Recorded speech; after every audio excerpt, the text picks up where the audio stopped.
I'd like to take you back about 7 years in my life.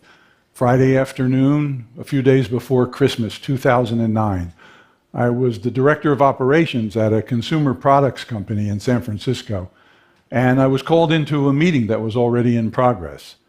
That meeting turned out to be my exit interview. I was fired, along with several others.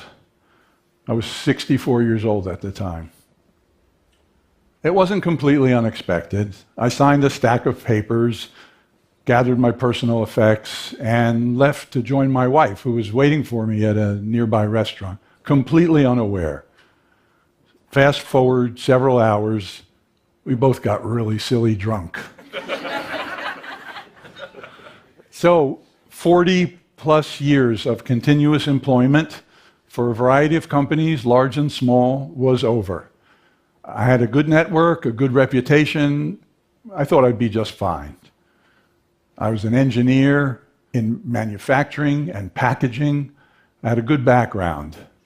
Retirement was, like for so many people, simply not an option for me. So I turned to consulting for the next couple of years without any passion whatsoever. And then an idea began to take root, born from my concern for our environment. I wanted to build my own business, designing and manufacturing biodegradable packaging from waste, paper, agricultural, even textile waste, replacing the toxic disposable plastic packaging to which we've all become addicted. This is called clean technology, and it felt really meaningful to me. A venture that could help to reduce the billions of pounds of single-use plastic packaging dumped each year and polluting our land, our rivers, and our oceans, and left for future generations to resolve. Our grandchildren, my grandchildren. And so now, at the age of 66, with 40 years of experience, I became an entrepreneur for the very first time.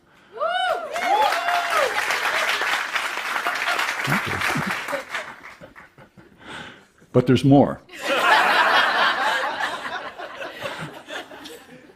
Lots of issues to deal with. Manufacturing, outsourcing, job creation, patents, partnerships, funding. These are all typical issues for a startup, but hardly typical for me. And a word about funding. I live and work in San Francisco, and if you're looking for funding, you are typically going to compete with some very young people from the high-tech industry. And it can be very discouraging and intimidating. I have shoes older than most of these people.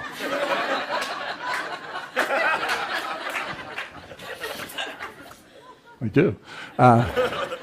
But 5 years later, I'm thrilled and proud to share with you that our revenues have doubled every year. We have no debt. We have several marquee clients. Our patent was issued. I have a wonderful partner who's been with me right from the beginning, and we've won more than 20 awards for the work that we've done. But best of all, we've made a small dent, a very small dent, in the worldwide plastic pollution crisis. And I am doing the most rewarding and meaningful work of my life right now.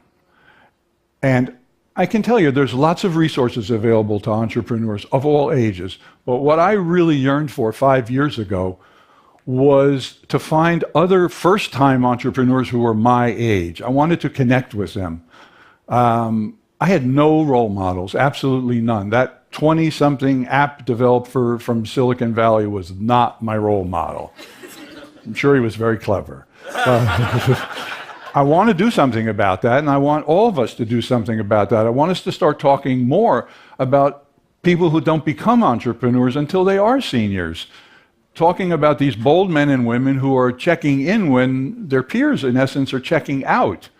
And then connecting all these people across industries, across regions, across countries, building a community. You know, the Small Business Administration tells us that 64% of new jobs created in the private sector in the USA are thanks to small businesses like mine. And who's to say that we'll stay forever small? we have an interesting culture that really expects when you reach a certain age, you're going to be golfing or playing checkers or babysitting the grandkids all of the time. And I adore my grandchildren. And I'm also passionate about doing something meaningful in the global marketplace. And I'm going to have lots of company. The Census Bureau says that by 2050, there will be 84 million seniors in this country. It's an amazing number. That's almost twice as many as we have today. Can you imagine how many first-time entrepreneurs there will be among 84 million people? And they'll all have 4 decades of experience. So when I say let's start talking more about these wonderful entrepreneurs, I mean, let's talk about their ventures just as we do the ventures of their much younger counterparts. The older entrepreneurs in this country have a 70% success rate starting new ventures. 70% success rate. We're like the Golden State Warriors of entrepreneurs.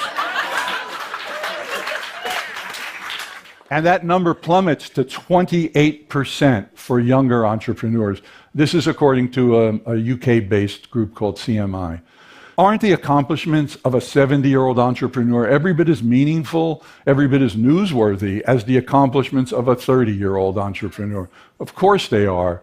That's why I'd like to make the phrase 70 over 70 just as commonplace as the phrase 30 under 30.